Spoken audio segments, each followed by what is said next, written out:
Hey guys, Tiago with Classical Technology here once again. So let's dive right into it. The Nvidia RTX 3090.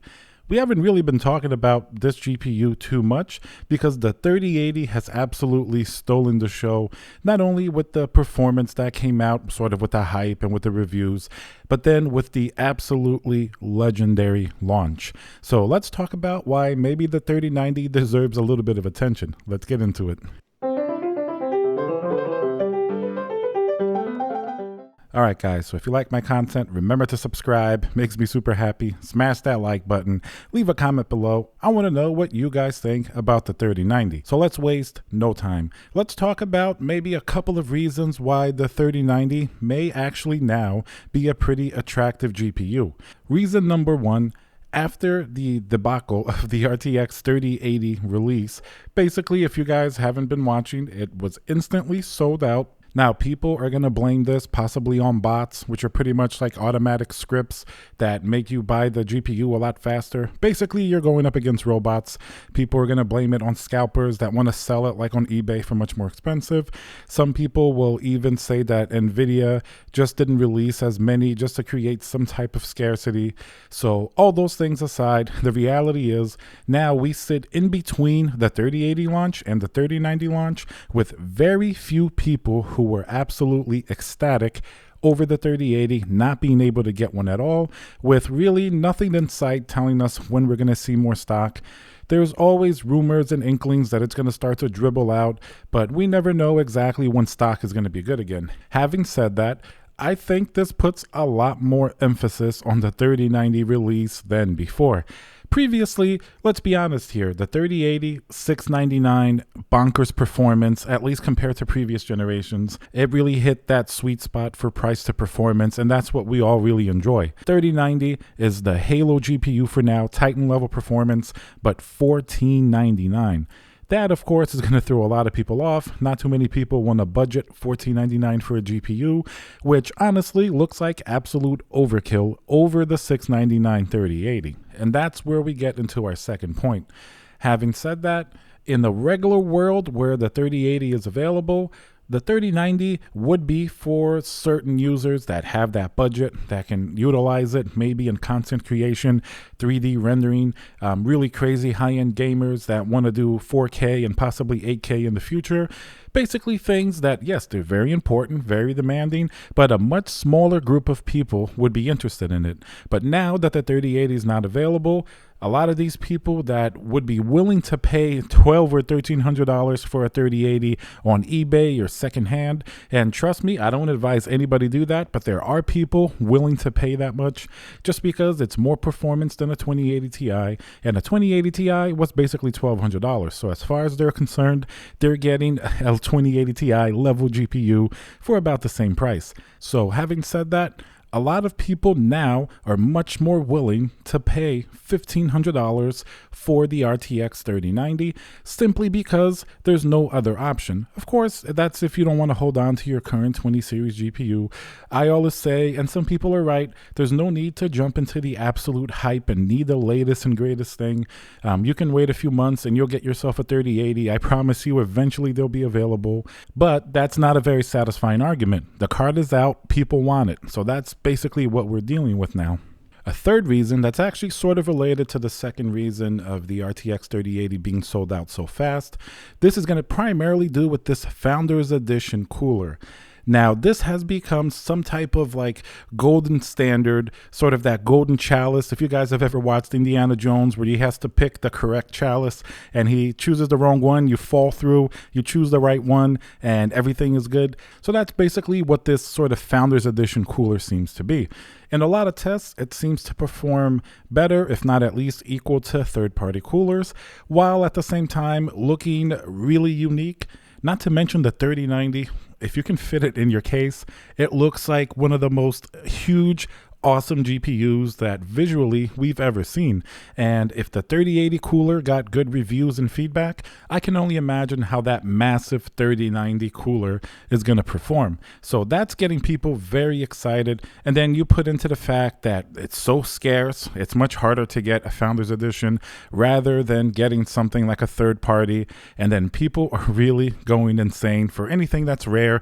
You see this in various other subjects. If you guys have ever played Magic the Gathering, maybe the 3090 you could say is like the Black Lotus of the group. It's going to be the most desirable GPU, the rarest, the coolest looking. And not to say that the third-party GPUs like from Asus, MSI, Zotac, not to say that they're bad. It's just that the designs are very similar to what we've been seeing the last few years. And while yes, a lot of them are going to have their own benefits, some of them look really awesome. They're chocked full of RGB, which to some people, myself included, I'm a big proponent of RGB. But a lot of people, even if they're a little bit different this year, they really like that Founders Edition cooler. And then a fourth reason why people may be really gearing up for the 3090, and remember, it's going to be launching on the 24th of September, and if it's any indication as to what the 3080 did, should be around 9 a.m. Eastern, sort of New York time. So this reason that people may be sort of excited for this release, not only for the previous factors that we mentioned, like the 3080 being sold out and this being sort of the next option, it's that we are really hoping that not only Nvidia, but all of the partner resellers and websites have learned a big lesson from the 3080 launch. I'm looking at you, Amazon, Newegg, Best Buy, B&H Photo. It was really a miserable experience trying to order the RTX 3080. I've told you guys my personal story.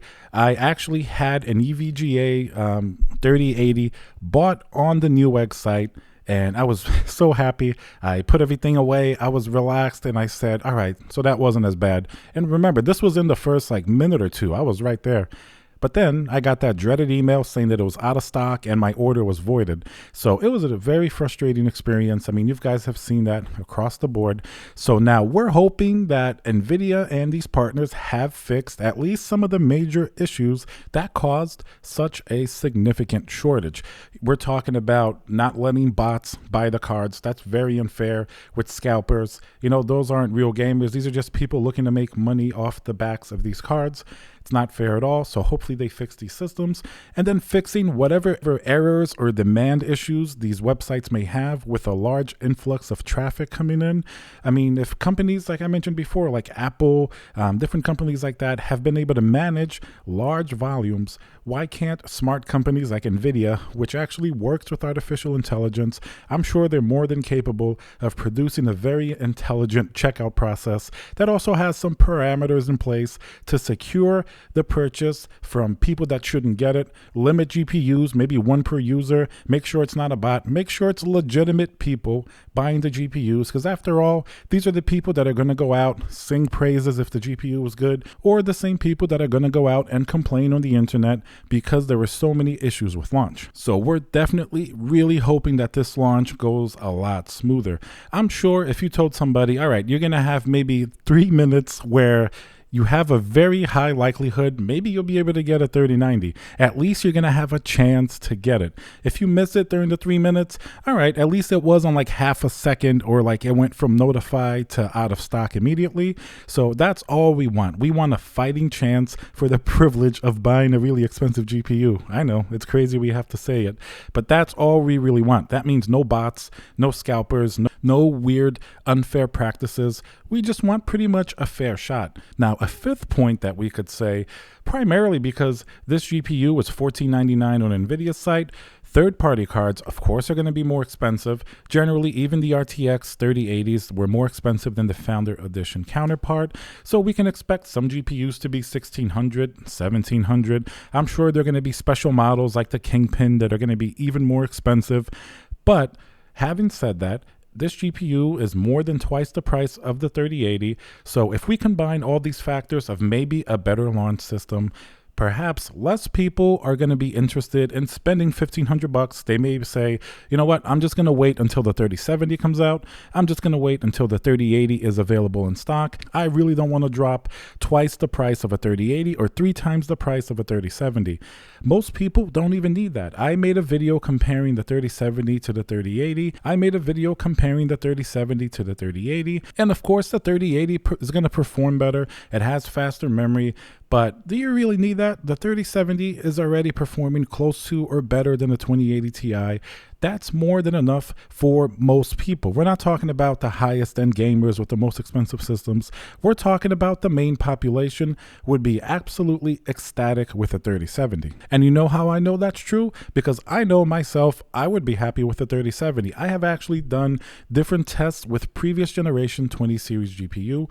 Even though I have a powerful system with even a dual 2080 Ti's at one point, in order to test GPUs and learn about the actual experience, I've tried 1660s, I've tried 2060s, 2070 Supers. For 99% of the time, if I'm not looking at that frames per second counter and worried about the numbers, my gaming experience was just as good on the 2060 or 2070 Super as it was on dual 2080 Ti's. As long as you're hitting a certain minimum FPS for that particular game, I guarantee you, you're not even going to notice. You're going to have a nice experience for considerably less money. And that's why I can safely say if those GPUs did that, the 3070 with its power, it's going to be more than capable of really pleasing most people. To get a 3080 or a 3090, it's just really to overkill that performance, to future-proof more. There are definitely valid reasons, but I'm saying a lot of people can actually be happy with a 3070 level GPU. So now finally, let's say everything aside, if the 3080 was available, the 3070, is the 3090 generally really going to be worth twice the price of the 3080? Of course not for most people. But for the enthusiast that wants the best and wants the absolute craziest performance across the board, and to have the coolest GPU, the biggest GPU, the one that's going to get the highest end parts, then of course, if you have the budget for it, it's an absolutely amazing GPU. I myself plan to get one as soon as I can because I love these Halo products. I think it'll actually be very useful for me, not only with games. I like to play at 4K and content creation such as DaVinci Resolve. It's going to give me a nice boost in performance. Not that the 2080 Ti isn't doing it now, but we love seeing performance increases. That's why we're enthusiasts. I mean, that's definitely a great part of it. Not to mention that the 3090 has some absolutely amazing specs like 24 gigabytes of the G6X RAM. That's actually a point people brought up frequently when they're comparing the 3080, which also has the faster RAM, to the 3070, which has a little bit slower RAM. And I'm sure you guys have seen people complaining that 10 gigabytes of the VRAM is not enough for the RTX 3080 for like 4K gaming, even though I feel like for the most part it is enough because you're not really using up all of that RAM. Sort of the bandwidth and the speed is going to be a much more important factor. Even though some games may allocate that much RAM, it doesn't mean that they're going to be using all of it. So the bandwidth is definitely more important. I think I'm going to tackle this in a separate video as it concerns the 3080. All right, guys, thank you very much for watching. Hope you enjoyed. I have a lot more content coming this week. Remember to subscribe, smash that like button, leave a comment below. What type of buyer are you? Are you waiting and going to hold on to your current 20 series? Or are you going to get a 3090, 3080, wait for 3070? Let me know what you think. All right, see you guys in the next video.